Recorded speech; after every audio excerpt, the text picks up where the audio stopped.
Donc, du coup, on va aujourd'hui parler donc du scale design et plus particulièrement de comment, du coup, chez Canal+, j'ai décidé de scaler le design en pensant l'humain au cœur du système.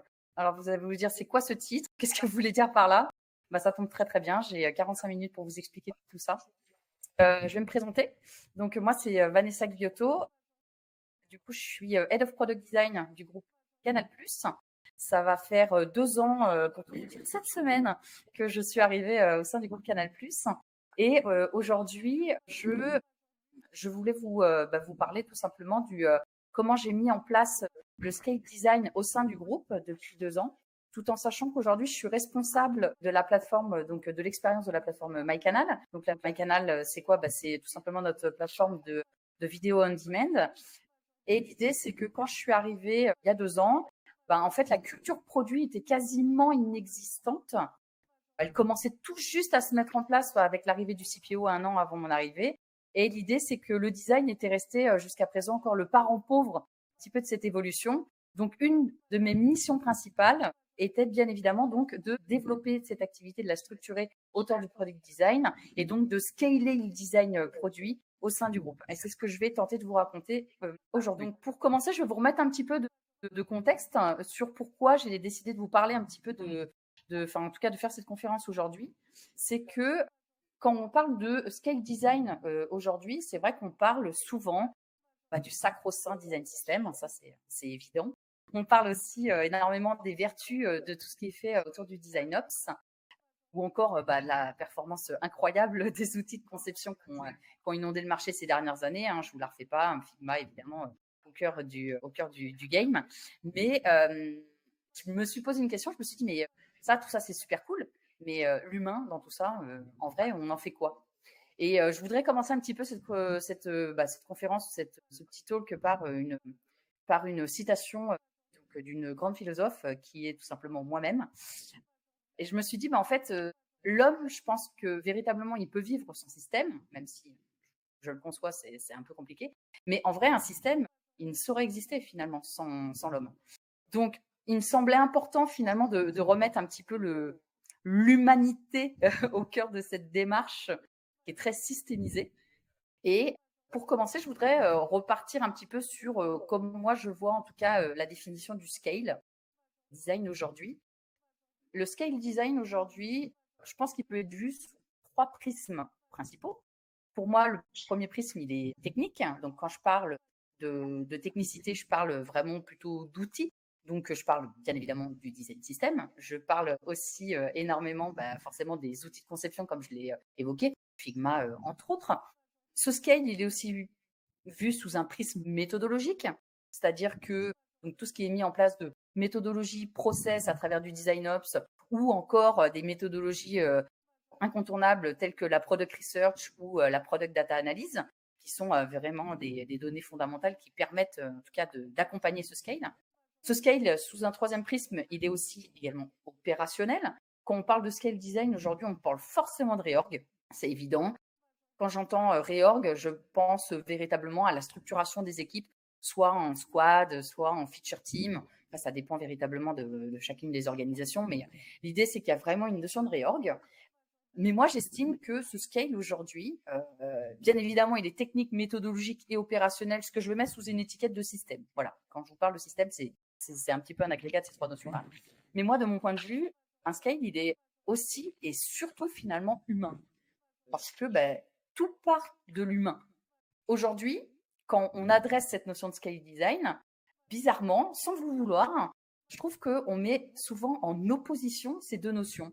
C'est soit on scale côté système, soit on a une approche qui va adresser l'humain, donc système vs human, mais in fine, on n'adresse jamais une approche globale où les deux notions se rejoignent.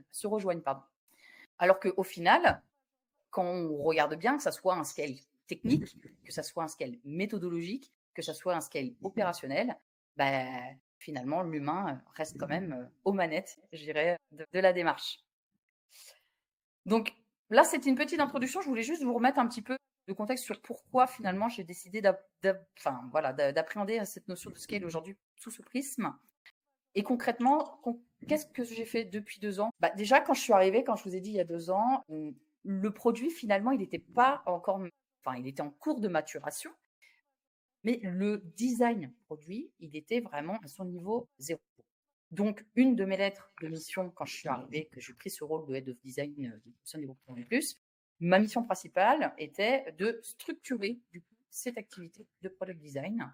Et ma surcouche, je dirais, de volonté par rapport à cette lettre de mission, c'était de remettre l'humain finalement au cœur du système pour accompagner ce scale design du produit MyCanal. Parce que là, je ne vais pas vous parler de tout ce qui peut se passer au sein du groupe Canal+, bien évidemment, en tant que responsable du design produit, je vais vous parler principalement de ce sur quoi j'ai eu un impact et une influence et ce sur quoi je suis intervenue. Et c'est uniquement, encore une fois, le périmètre et l'univers du produit MyCanal. Alors, les règles du jeu, quelles étaient-elles? En fait, comme je vous l'ai dit, je suis arrivée il y a 2 ans, au plein mois de novembre, donc 2020, chez Canal+. Et pour ceux qui s'en souviennent, mois de novembre 2020, on était en plein deuxième confinement. Bah ouais, je suis arrivée en fait chez Canal+, à distance. Je me suis dit, c'est cool parce que moi qui adore les challenges, je vais finalement entamer cette démarche de scale ou en tout cas de structuration de cette activité directement en mode hardcore. Pourquoi je parle de mode hardcore? Parce que, comme je vous l'ai dit, j'étais en plein confinement, donc j'étais derrière un écran chez moi. Et en prenant ce poste de Head of Design, je prenais un rôle, bien évidemment, je dirais, de stratégiste autour de cette activité, mais je prenais surtout aussi un rôle de manager. J'avais une équipe déjà de 7 personnes qui était déjà constituée. Et donc, du coup, j'arrive et je me dis, OK, tu as 2 missions principales. La première étant, tu dois créer, déjà apprendre à découvrir les membres de ton équipe, créer un esprit d'équipe à distance, créer une relation de confiance en tant que manager à distance, sans connaître les gens. Et accessoirement, sur l'aspect plus opérationnel et design, en fait, tu dois concevoir une stratégie design et mettre en œuvre des actions alors que tu es, encore une fois, complètement à distance. Donc, qu'est-ce que j'ai dû faire? J'ai dû déjà me mettre dans un mindset pour commencer où je me dis, OK, j'avais l'habitude de faire les choses parce que ce n'était pas ma première expérience en tant que dev design, mais j'avais l'habitude de faire les choses d'une certaine façon, accessoirement en physique. Et il a fallu que tout simplement que je me remette, première étape, totalement en question sur comment je peux à la fois devenir manager, créer une relation de confiance, créer un esprit d'équipe et mettre en place une stratégie viable, tout ça faisant en mode distanciel. Et donc, c'est pour ça que je me suis dit, OK, c'est bon, on remet tout à plat et on va tout reconstruire avec ce nouveau contexte, ces nouvelles contraintes. Et c'est ce qui m'a permis d'appréhender finalement encore plus l'humain finalement dans cette démarche parce que c'est devenu essentiel que j'intègre cette notion dans mon schéma de réflexion dès le départ. Alors, mon schéma de réflexion et mon schéma d'action, qu'est-ce que ça a été? Je me suis dit, OK, comment je peux mettre en place une stratégie du coup de scale design, de structuration de cette activité en adressant bien évidemment l'aspect système, comme je vous l'ai dit tout à l'heure, technique, méthodologique, organisationnel, parce que finalement c'est le nerf de la guerre, c'est le cœur de la démarche, mais tout en adressant également une vraie approche, une vraie compréhension de l'humain dans tout ce que je vais entreprendre. Pour ce faire, j'ai pris un peu de hauteur et je me suis dit, OK, c'est quoi les axes que je dois adresser sous ces 2 prismes-là pour être sûr de couvrir tout le spectre et de passer à côté de rien de stratégique ou d'important. Et j'ai identifié finalement 3 niveaux d'approche dans ma réflexion. Le premier niveau d'approche, évidemment, c'est, comme vous voyez à la base de cette pyramide, c'est le nerf de la guerre pour moi en tant que manager. Ça a été bien évidemment d'essayer d'appréhender ce prisme de mon équipe, donc de l'équipe design. La deuxième, du coup, approche que j'ai pu avoir était un petit peu plus large que mon équipe en tant que telle. Je l'ai adressée au niveau de ce qu'on appelle la DPM chez Canal+, c'est la direction product management, et c'est véritablement l'entité au sein du groupe qui gère le produit MyCanal. Et enfin, je me suis dit, OK, j'adresse mon approche au niveau de mon équipe, au niveau de la direction produit, mais on n'est pas tout seul au sein de ce groupe. Le groupe Canal+, c'est pas uniquement MyCanal, bien évidemment, ça se saurait. C'était le cas. Donc, il a fallu aussi que je me projette à l'échelle beaucoup plus high level du groupe Canal+, pour essayer tout simplement de définir une bonne approche. Donc, vous pouvez le voir pour chacune des strates de cette pyramide, je n'ai pas adressé du coup le prisme humain et le prisme système sous le même angle. Au niveau de mon équipe, le prisme humain, je l'ai adressé sous l'angle du management et le système sous l'angle des outils. Côté produit, côté direction produit, j'ai adressé l'humain plutôt sous le prisme de l'organisation, véritablement, comment tout ça s'articule. Et côté système, sous le prisme du produit en tant que tel, dans tout son ensemble. Et à l'échelle du groupe, j'ai vraiment adressé le côté humain sous le prisme de la collaboration, comme on est amené à interagir avec toutes les entités du groupe. Et du coup, bien évidemment, le côté système, je l'ai plutôt orienté sur la stratégie du groupe Canal+, court, moyen et éventuellement plus long terme. Donc ça, c'est un petit peu la formalisation de mon approche au global. Mais concrètement, qu'est-ce que j'ai fait? Donc là, on va dans vraiment le très concret de tout ce que j'ai pu mettre en place depuis 2 ans pour essayer véritablement de répondre aux objectifs de ce moteur. 2 approches un petit peu du coup complémentaires, mais qui étaient pour moi indispensables. Quand j'ai décidé d'entreprendre cette démarche, je me suis dit, bah, OK, là, je suis en train de vouloir définir une stratégie, donc une vision. Et comment je procède en général quand je conçois un produit, du coup, comment j'amorce la démarche? Bah, dans toute conception produit aujourd'hui, on commence toujours par une phase de user research. La user research, pardon, ça sert à quoi? Bah, ça sert tout simplement à essayer de comprendre où est-ce qu'on met les pieds déjà. Essayer de comprendre quels pourraient être les besoins, les envies, les craintes de tous les acteurs, ou en tout cas de toutes les personnes avec qui je pourrais être amenée à avoir une interaction, du coup, dans le cadre de ce scale design. Et donc, je me suis dit, OK, je voyais 2 approches, voire, comme je vous l'ai dit tout à l'heure, je reviens sur cette pyramide, hein, la base qui était d'avoir une première approche qui était liée à mon équipe, parce que forcément, ce seront les premiers impactés et les plus fortement impactés par tout ce que je vais mettre en place, mais aussi avoir l'écoute, ou en tout cas essayer de prendre le pouls auprès du département produit, donc de la direction produit, mais aussi du groupe. Et donc, comment je m'y suis prise? Bah, à l'échelle de mon équipe, je voulais quelque chose de hyper humain. Voilà, c'est le thème de l'approche. Donc, tout ce que j'ai fait, bah, c'est tout simplement, je me suis dit, OK, j'ai besoin d'apprendre à connaître individuellement les membres de l'équipe, et essayer de comprendre comment eux perçoivent mon arrivée, comment eux perçoivent mes projets, et finalement, comment ils ressentent ou quelles craintes potentiellement ils pourraient avoir quant à ce que je vais essayer de mettre en place. Et donc, pour ça, j'ai essayé de favoriser plutôt des one-to-one individuels. Et donc, l'idée, c'est que j'ai pris du temps, un par un, enfin, avec chacun finalement des membres de l'équipe, pour essayer de comprendre tout simplement comment on allait pouvoir travailler ensemble par la suite. Donc ça, c'est quelque chose d'hyper qualitatif, parce que finalement, en one-to-one, c'est la façon pour moi la plus simple d'essayer d'apprendre au mieux à connaître les gens, et d'essayer tout simplement d'avoir des retours les plus, je dirais, sincères. Parce que du coup, il n'y a pas d'influence extérieure. Donc, pour moi, au niveau de l'équipe, c'est ce qui était le plus performant. Par contre, il a fallu aussi que j'entreprenne ça au niveau, donc, comme je vous disais, du produit et au niveau de la direction. Et donc, pour ce faire, j'ai mis en place 2 choses. J'ai mis en place une approche un peu qualitative aussi, comme ce que j'ai pu faire au niveau de l'équipe. Mais du coup, c'était pas sous la forme de one-to-one, parce que ça aurait été plus compliqué, mais ça s'est fait plutôt sous la forme de focus group. Donc, on a essayé de créer des focus group multi-profils pour essayer tout simplement de faire émaner du coup des insights qui allaient, moi, me guider donc dans la mise en place de cette stratégie. Et moi, le problème, c'est que j'aime bien aussi me faire ma propre opinion des choses. Donc, ce que j'ai fait, c'est que, un petit peu en mode soum-soum, un peu en mode shadow, j'ai fait aussi un petit peu un audit de la situation. C'est-à-dire que j'ai été observer tout simplement comment ça se passait aujourd'hui, pour me faire ma propre opinion de certaines choses, et potentiellement venir challenger ou venir renforcer en tout cas tout ce qui m'aura été du coup transmis, ou tout ce que j'aurais pu collecter à travers ces interviews, que ça soit encore une fois à l'échelle du produit ou à l'échelle du groupe. Une fois que toute cette phase que j'appelle donc la user research a été entreprise, je suis repartie du coup avec énormément de billes que j'appelle donc des takeaways, et je vais vous partager ces principaux takeaways à chaque niveau donc de cette pyramide. Les takeaways principaux, donc les enseignements principaux que j'ai pu collecter du coup à l'échelle de mon équipe, il y en a 4. Le premier, c'est le management. C'est une de mes missions principales aussi. C'était important pour moi de comprendre comment fonctionnait le management avant que j'arrive. Et ce que j'ai pu en retirer, c'est qu'il y avait un management un petit peu old school. Alors, quand j'entends old school, il n'y a pas de critique derrière soi, il n'y a rien du tout. Quand j'entends old school, c'était un management plutôt hiérarchique. C'est-à-dire qu'il y avait un pilote dans l'avion, du coup, de l'équipe, quelqu'un qui était donc le référent hiérarchique de tous les designers, mais cette personne, parce qu'elle a été amenée à changer à plusieurs reprises ces dernières années, elle n'avait pas forcément l'expertise du design. Donc, c'était, encore une fois, un pilote hiérarchique, mais pas forcément un pilote opérationnel. Donc, j'ai senti que, du coup, ça pouvait en frustrer certains, ou en tout cas, ça générait un vrai point d'attention.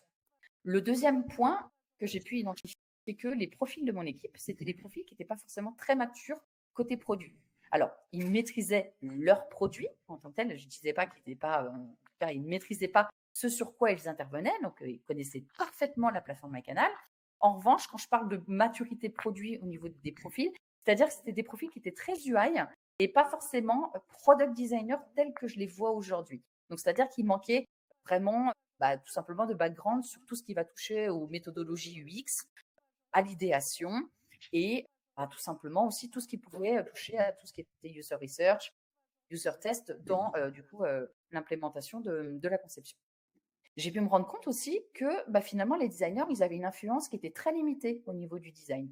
C'est-à-dire qu'on avait on avait et on a toujours des métiers qui sont très présents, bien évidemment, chez Canal+. On avait des product managers qui, du coup, géraient la stratégie donc, de leur périmètre produit. Et donc, finalement, le designer arrivait souvent en bout de chaîne. Ce qui fait que, du coup, son impact, ou en tout cas, son influence était, somme toute, assez limitée dans l'expérience in fine qui était proposée du produit.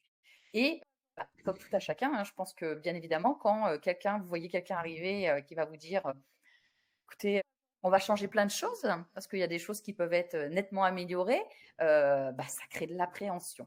Parce que ça, je ne vous en ai pas parlé, mais quand je suis arrivée, bien évidemment, je n'avais pas encore en tête quelle stratégie j'allais appliquer pour le design, mais j'avais déjà des actions clés qui avaient très bien fonctionné du coup dans mes expériences passées que je souhaitais bien évidemment mettre en place et que j'avais partagé avec l'équipe dès le départ. Et forcément, certains qui étaient là depuis un certain nombre d'années, qui n'étaient pas forcément au fait de ces approches, de ces nouvelles méthodes, étaient un petit peu plus dans l'appréhension que d'autres. Et donc ça, c'était un point vraiment d'attention qu'il était très très important de garder en tête. Donc ça, c'était les 4 enseignements principaux. Ce n'étaient pas les seuls, bien évidemment, mais je vous ai focusé sur ce qui était clé, que j'ai pu collecter au sein de l'équipe. Maintenant, côté direction produit et côté direction tout court du groupe Canal+, j'ai eu l'occasion du coup de faire émaner d'autres points d'attention. Côté direction produit, j'ai pu me rendre compte, j'ai pu comprendre en tout cas que les interactions qu'il pouvait y avoir entre le product manager et le product designer, qui travaillent évidemment main dans la main au quotidien, ces interactions, elles étaient encore un peu floues. On avait encore du mal à savoir sur quel périmètre intervenait le product manager, quel périmètre intervenait le product designer. Et donc, du coup, ça créait bien évidemment de l'interrogation et il fallait peut-être être amené à éclaircir un peu tout ça. Je me suis rendu compte aussi que, et comme je pense que c'est le cas dans beaucoup de structures qui sont encore au début de leur structuration, qu'il y avait véritablement un delivery qui était, enfin un design du moins, qui était vraiment perfectible. On se rendait compte que du coup, il y avait des deliveries, il y avait un manque de cohérence et de consistance sur certains designs en fonction du périmètre produit sur lequel on se trouvait, qu'il y avait des designs qui étaient du coup, comment dire, refaits, qui étaient reconçus en fonction d'un projet à l'autre, parce que tout simplement, ça manquait de communication ou de choses comme ça. Donc, sans rentrer forcément dans les détails, il y avait un petit problème du coup de consistance et de qualité au niveau de ce delivery design. Donc ça, c'est à l'échelle produit. À l'échelle du groupe, comme je vous l'ai dit, c'était vraiment aussi important que je prenne tout simplement le pouls au plus haut niveau donc chez Canal+. Je me suis rendu compte qu'il y avait véritablement vrai problème sur les outils qui étaient utilisés. Alors, pas que pour le design, mais des outils qui servaient, qui allaient du design finalement jusqu'au delivery final du produit MyCanal.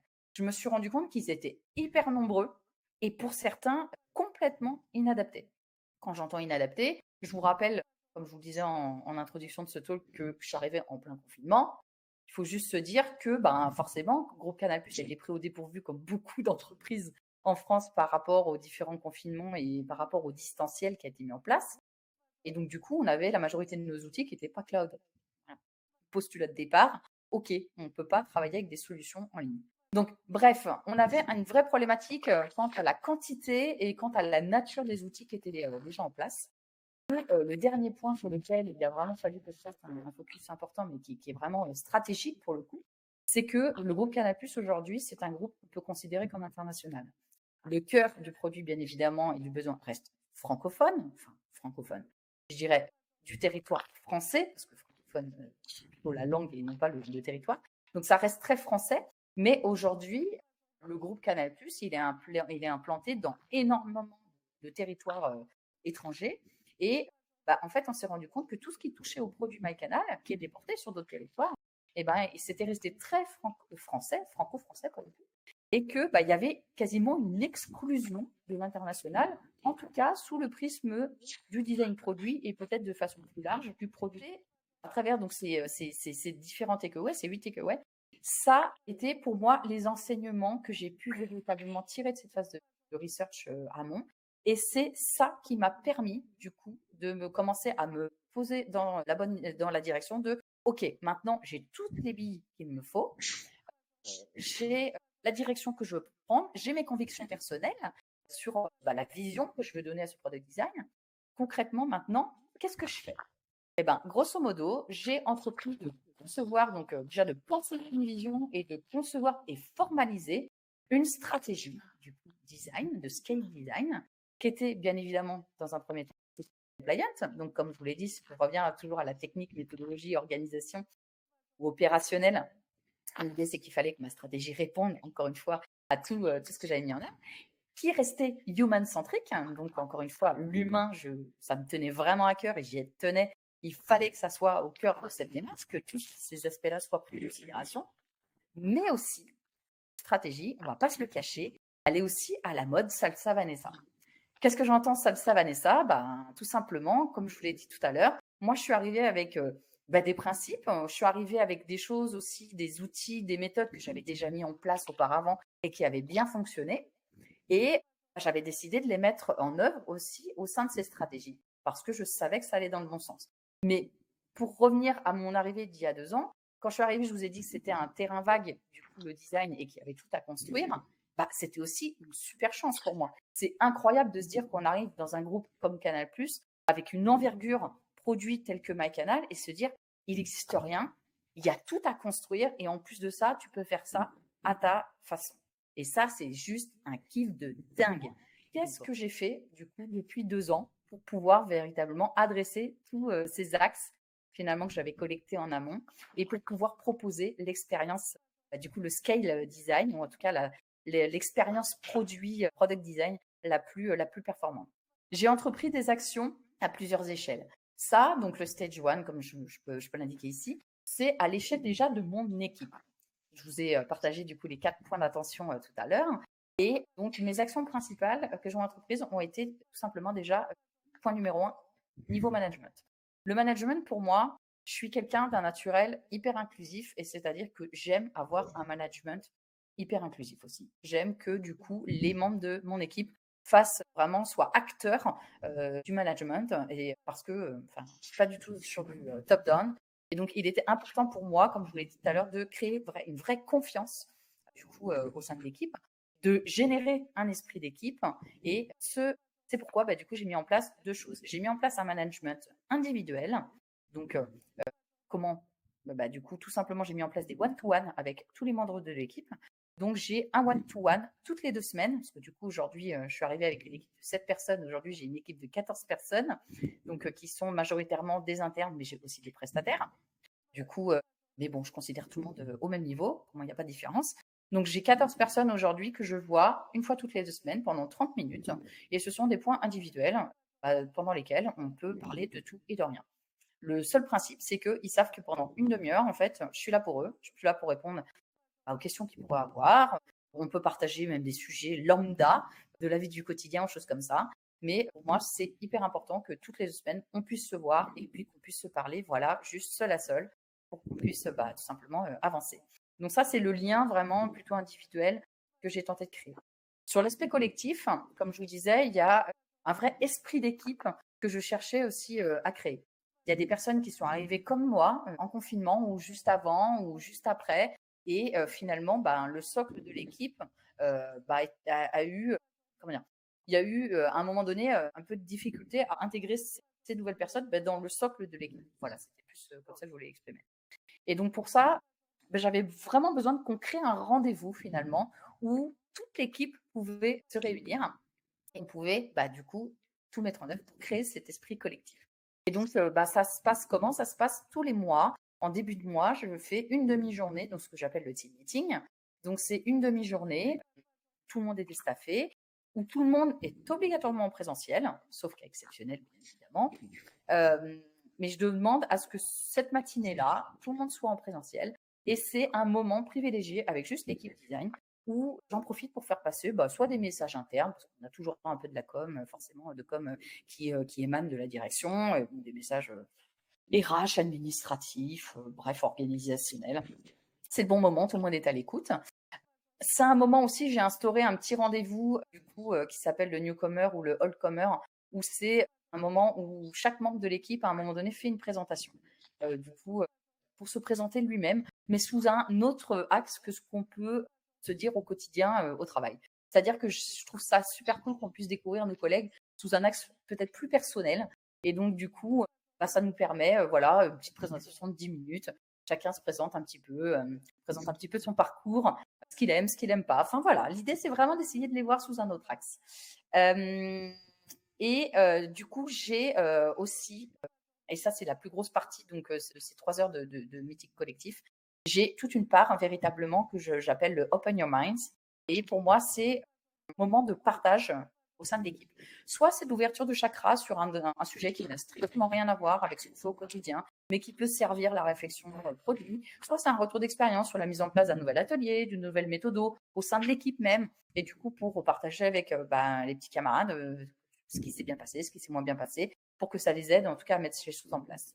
Donc voilà un petit peu les 2 axes du coup que j'ai mis en place pour cet aspect management. C'était important.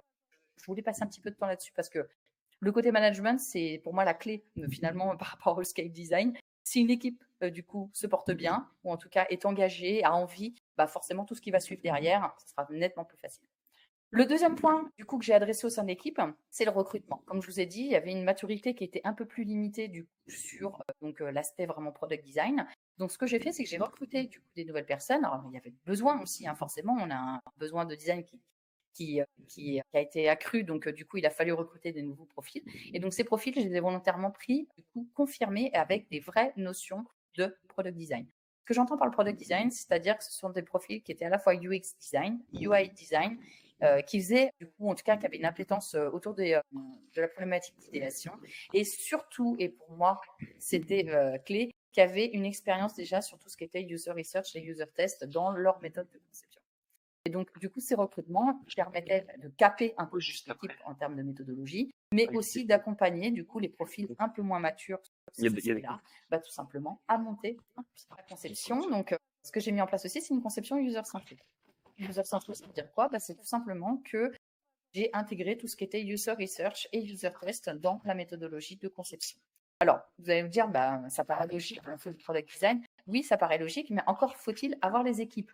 Quand je suis arrivée en novembre 2020, il fallait savoir qu'il y avait personne qui gérait la user research chez Canal+, et qu'il y avait personne qui gérait la product data chez Canal. Il se trouve qu'un Head of Research, User Research et Head of Product Data Analyst sont arrivés en même temps en février 2021. Donc, à partir du moment où, du coup, François Meunier et Steven Cassavetti, du coup, sont arrivés pour m'accompagner, du coup, sur l'expérience client, il a été beaucoup plus facile pour moi, du coup, d'intégrer ces nouvelles méthodologies dans le prisme de conception. Mais depuis ce jour-là, maintenant, c'est devenu incontournable et maintenant, systématiquement, ces 2 notions sont complètement, de façon seamless, inclus dans notre conception et design produit. Et enfin, le dernier axe du coup que j'ai adressé au niveau donc de l'équipe, c'est la notion de formation. Alors pas la formation forcément. Bien évidemment, j'ai amené un peu de formation et de coaching sur tout ce qui était méthodologie UX et choses comme ça, mais c'est surtout sur les nouveaux outils. Parce que quand je suis arrivée, une des choses qui était pour moi inévitable, c'est que j'ai changé l'outil principal de conception. Avant, il y avait Sketch qui était en place, du coup, et franchement, sans mentir, le 2e jour, je suis arrivée, j'ai dit, bon, Sketch, c'est cool, mais en fait, on va mettre en place Figma. Figma, pour moi, c'était une évidence. Ça allait en plus complètement dans le sens, du coup, de ce que je voulais mettre en place en termes de design up par la suite.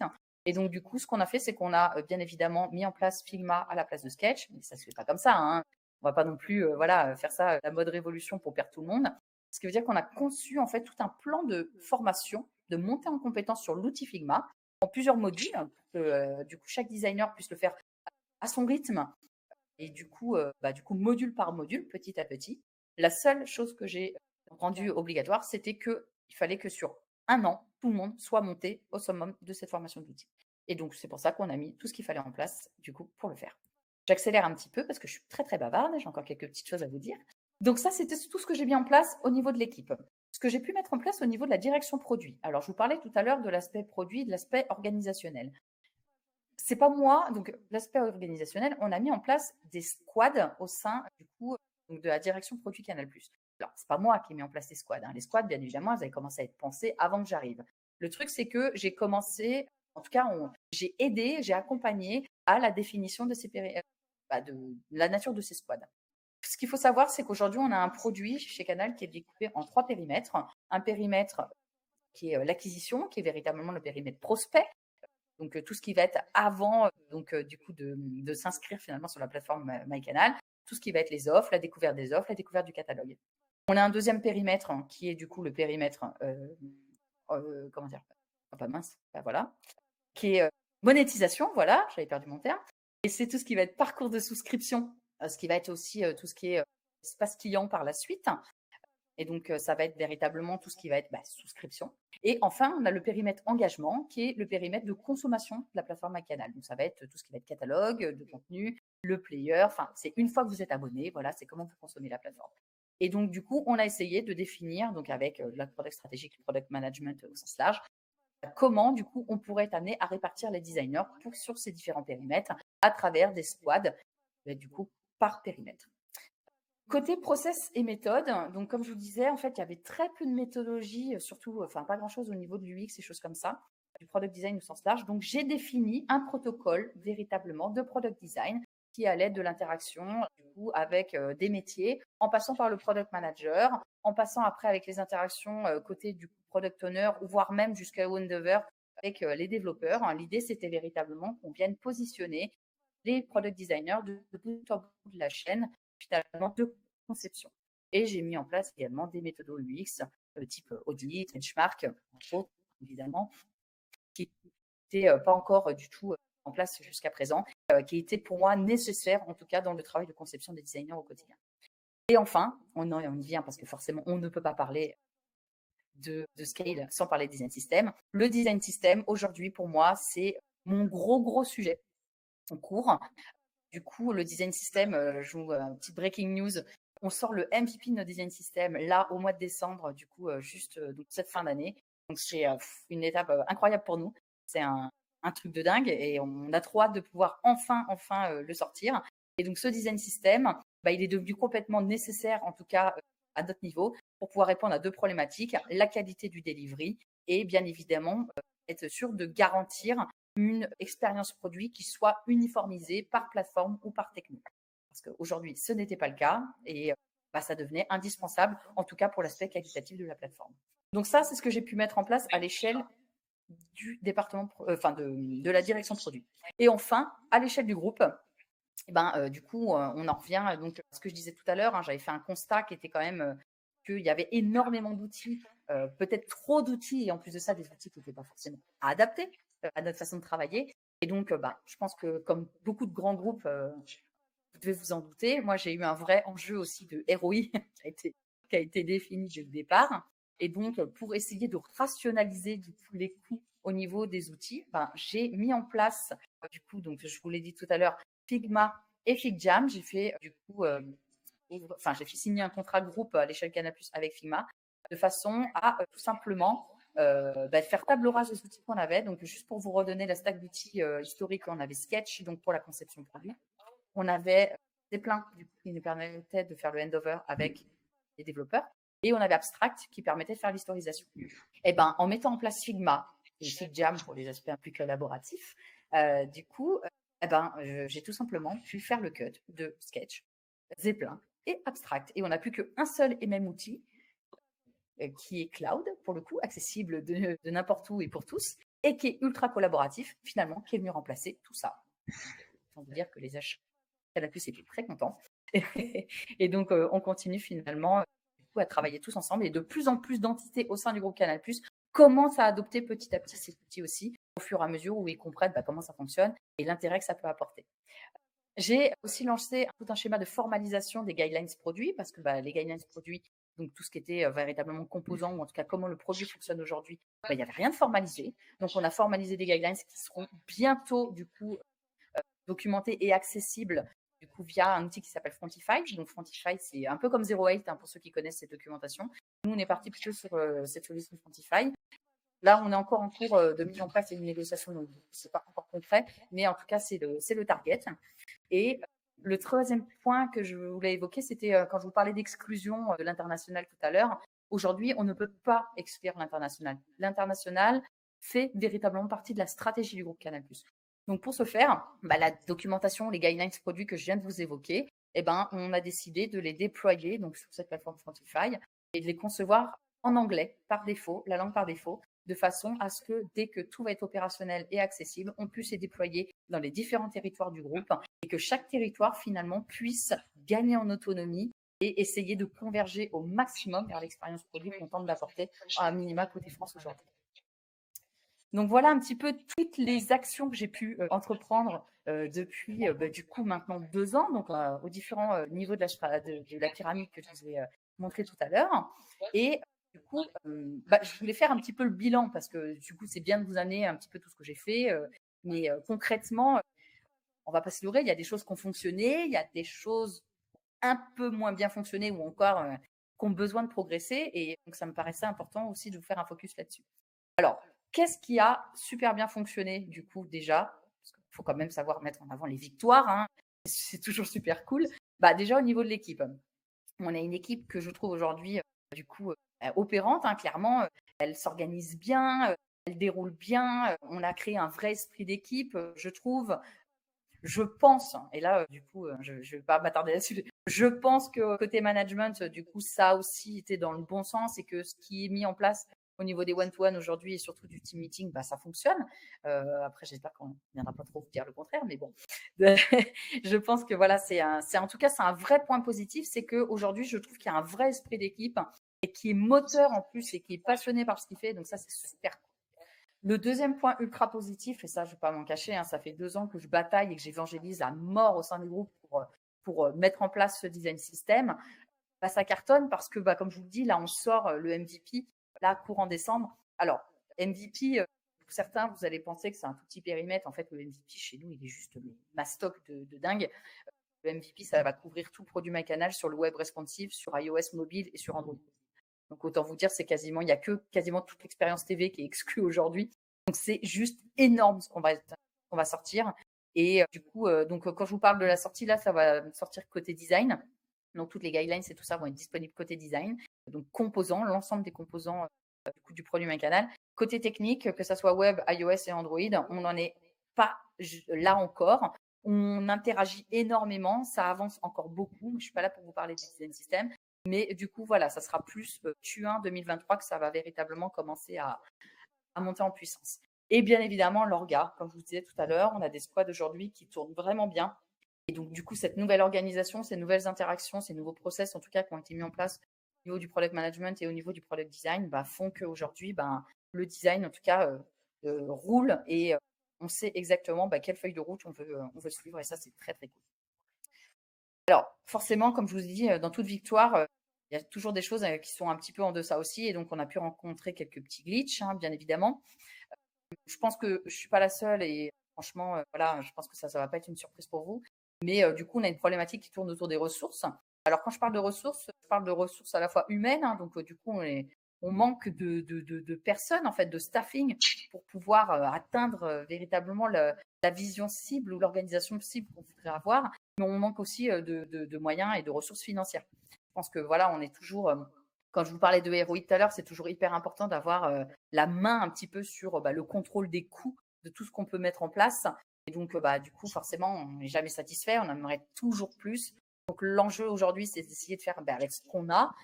Et si, bien évidemment, chez Ressources, ces moyens sont amenés à évoluer par la suite, ça sera juste super cool. J'ai une problématique aussi de timing.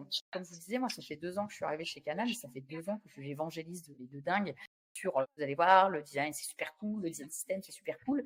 Alors, je pense que du coup, ma démarche d'évangélisation commence vraiment à payer ses fruits, mais tellement bien que du coup, on a des équipes techniques qui sont grave en attente. Et du coup, le problème, c'est que comme je vous ai dit, là, on va délivrer le MVP design là, courant décembre, mais côté technique, c'est un petit peu plus long. Et donc, du coup, on a des équipes qui attendent, qui attendent, qui attendent. Et du coup, voilà, ça génère un peu de frustration, mais il faut juste trouver la bonne approche pour les faire patienter et du coup, arriver à leur projeter sur ce que ça pourra donner une fois que tout sera prêt. Et enfin, voilà, je refais pas le game, hein, mais le télétravail, quoi. Le télétravail, bien évidemment, ça a complexifié grandement finalement ma démarche et mon approche, hein, parce que, comme je vous ai dit, autant j'ai dû tout remettre en considération, mes méthodes de management, mes méthodologies de travail, de collaboration, tout ça. Et finalement, ça s'est plutôt bien fait. Mais on se rend compte que, oui, c'est entre les absences liées au Covid, entre le fait que les gens ne se voient pas, donc ça manque de spontanéité, une suite de communication. Je crois que c'est le problème numéro 1 qu'on a pu rencontrer. Avant, les gens allaient se voir spontanément sur un open space et puis allaient discuter autour d'un café, quoi. Et il y avait de la communication qui se faisait, des communications informelles. Mais en fait, cette communication aujourd'hui, en fait, si vous ne collez pas un meeting sur Teams, cette communication, elle se fait pas. Donc, il y a eu des trous d'air. On va pas se le cacher. Passer à côté de certains trucs un peu majeurs. Et voilà. Donc, il a fallu apprendre à travailler aussi avec ces misfits de communication. Mais bon, c'est des choses qu'on apprend aussi petit à petit. Et puis finalement, qui commencent à se structurer de plus en plus. Donc, maintenant, voilà, j'ai envie de dire qu'on est sur les bons rails. Et pour finir, du coup, pour vous donner un petit peu de perspective, donc tout ça faisant, tout ce que je viens de vous présenter, ce qui est en place et ce qui est déjà ongoing depuis, du coup, maintenant 18 mois.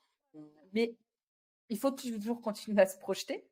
Donc, au-delà du fait qu'on va se projeter sur une vision encore un peu plus capée, donc si je reviens au design system sur l'aspect vision cible et non plus MVP, le cheval de bataille, du coup, côté design ou en tout cas côté groupe Canal aussi, pour l'année, voire les années à venir, ça va être l'accessibilité. Donc, je terminerai sur cette note, encore une fois, d'humanité. L'idée, c'est d'avoir un produit accessible, c'est super cool.